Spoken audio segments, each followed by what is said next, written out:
Welcome to VLSI design video.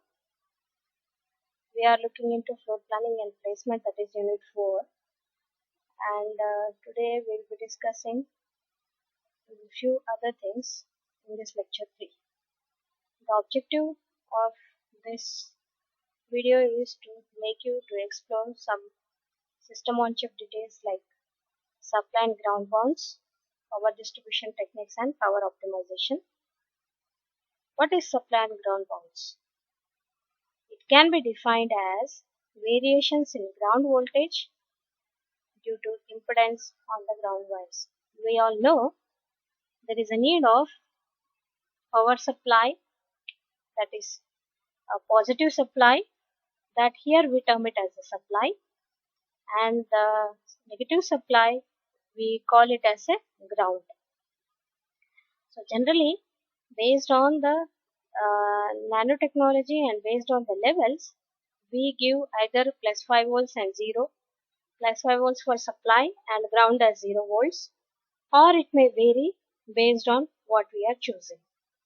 So, but if the supply what we have fixed, let me say for example, for the supply if I fixed as plus 5 volts and the ground if I fixed as 0 volts, if they are bouncing, that means within the circuit itself, the supply is producing me 5 volts and ground is producing me 0 volts, but if the variations due to impedances of the wires, they change, and in spite of 0 volts in place of 5 volts, if it is giving me some 1 volt or 4 volt or some variations, they are called as bouncing. So example A and B are control inputs. Suppose we have two inputs A and B which are control inputs which are used to turn the NMOS transistor. NMOS transistor gets on with a positive volts which is more than 0.7 volts, isn't it? So the output is high when Q2 turns off and Q1 turns on. Here in the diagram you can see I have two NMOS transistors Q1 and Q2. I am giving two control inputs A and B, and for them to make it on I need more than 0.7 volts. So for this I have given the supply VCC and I have given the ground 0 volts. In that case what happens? This Q2 will turn off. The output is high when this is off, that means open, and this is short. So I say VCC is coming out and we say it is on. So when the signal transitions from high to low happens, the Q2 provides a path for the current to flow from the output to ground. So this output to ground, it produces a current flow. So this is the typical output circuit. There is some inductance in the very small lead wires between the chip itself and the lead carrier of the package. This inductance is very small, but it is significant.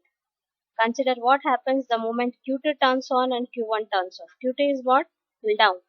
And Q1 is what? Pull up. So a spike of current flows from the output through Q2 to ground. This current flows through the inductance in the leads. Leads, that means the wires. The voltage across this inductance, V reference V, is directly related to the change in the current as V equals L di by dt. So this you can see. So when the output to the ground it is flowing, then this may result in the inductance. So voltage drop is L di by dt. So this drop appears at this reference point B. So then we say the di by dt is related to the rise or fall time of the device. The faster the rise and fall times, the smaller change, that is the dt, is, the greater di by dt, and the higher the voltage drop is across any inductance. So as Q2 turns on and the output voltage starts to fall, the voltage between the output and reference B point falls just as before. The voltage at reference is relative to ground rises because of the current spike through the lead inductance. Thus, voltage V does not fall all the way but bounces above ground because of this inductive drop.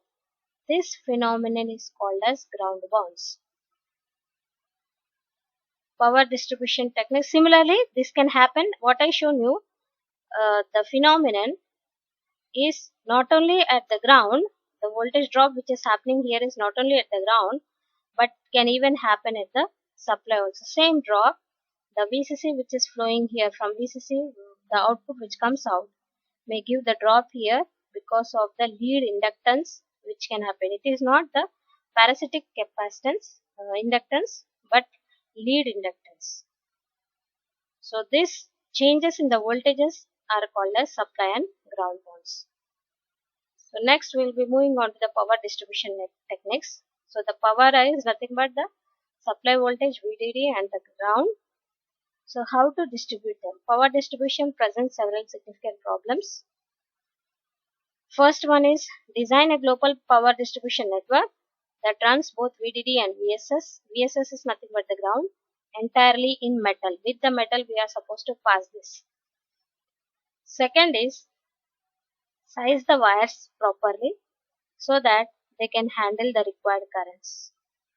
Third is ensure that the transient behavior of the power distribution network does not cause problems for the logic to which it supplies current.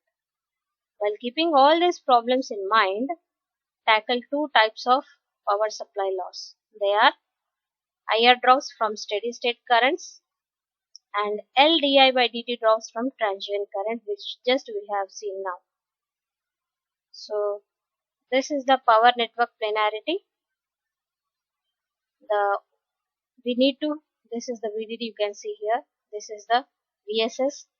We need to give the connection such that VSS, you can see here, this is the VSS, again this is the VSS, the VDD, wherever VDD is needed it is supplied, see here. Okay, so orient all the cells so that their VDD pins are all on the same side. VDD pins will be on the same side of a dividing line through the cell are guaranteed that a planar routing exists. We can simply route the signal plainly. Next is the metal migration and wire sizing. If too much current is carried through a wire, the wire quickly disintegrates. So power lines are usually routed as trees. You can see it as like tree-like structure, it is routed. So VSS also it is tree-like structure, it is routed. So power lines are usually routed as trees with the power supply at the root and the logic gates. Here will be the logic gates. Logic gates will be on the twigs or the trees. This powers are at the roots, and at the twigs the components which we want to place are placed at the twigs here. So power distribution grids. In a large chip, power distribution is distributed using several metal layers. The upper layers are larger in both width and height. The layers closer to the silicon are smaller in both dimensions. Global power distribution happens on the upper layers. Connections on the lower layers move power down to the VSS. So you can see here the global distribution is on the upper layer, that is VDD. You can see here this is upper one, and the lower one is the VSS. You can see here. How can we do the optimization? So power optimization for the logic gates we are going to discuss. Reduce power consumption of isolated gate logic. If one thing is completely isolated, then reduce the power consumption of that. Otherwise we need to dedicate again some positive supply and negative supply which is even isolated. To make it change its output a few times as possible. Number of unnecessary changes to a gate's input are also has to be reduced. The gate would not be useful if it never changed its output value. It is right? If the gate output is not at all changing, that means it is useful. It is giving always some constant high or constant low. There again there is no need of use that logic gate and to power that logic gate. So such things we are supposed to consider to optimize the power, to reduce the number of unnecessary changes to a gate's output. That also we are supposed to see. Thank you for watching.